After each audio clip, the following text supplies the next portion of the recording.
ఓ food స్టాల్లో కస్టమర్స్కి ఎంతో పొందికగా భోజనం వడ్డిస్తోంది. దీనికి సంబంధించిన వీడియో సోషల్ మీడియాలో వైరల్గా మారింది. అయితే ఈ వీడియో చూసిన నెటిజన్లు మాత్రం ఆగ్రహం వ్యక్తం చేస్తున్నారు. వైరల్ అవుతున్న ఈ వీడియో ప్రకారం రోడ్డు పక్కన ఓ ఫుడ్ స్టాల్ ఉంది. కస్టమర్స్ తమ ఆర్డర్స్ కోసం ఎదురు చూస్తున్నారు. ఇంతలో ఓ కోతి అక్కడికి వచ్చి ఓ చేతిలో గరిట మరియు మరో చేతిలో ప్లేట్ పట్టుకొని పులిహోరను ప్లేట్లోకి వేసి అందులో కూర కూడా వేసి కస్టమర్లకు అందిస్తుంది. ఆ తర్వాత మరో ప్లేట్లో చికెన్ చపాతీ పెట్టి మరో కస్టమర్కి అందిస్తుంది. ఇలా ఎవరు ఏది కావాలంటే అది చక్కగా వడ్డించి వారికి అందిస్తుంది.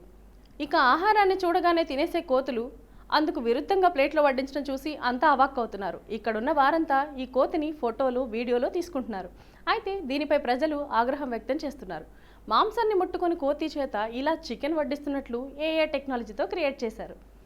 ఈ వీడియో ప్రస్తుతం సోషల్ మీడియాలో తెగ వైరల్ అవుతుంది. దీనిపై నెటిజన్లు తమదైన శైలిలో స్పందిస్తున్నారు. ఇది ఏఐ సృష్టి, టెక్నాలజీ ఉంది కదా అని ఇలా చేయడం చాలా తప్పు అంటున్నారు. నెట్టింట వైరల్ అవుతున్న ఈ వీడియోను దాదాపు 50,000 మంది లైక్ చేశారు.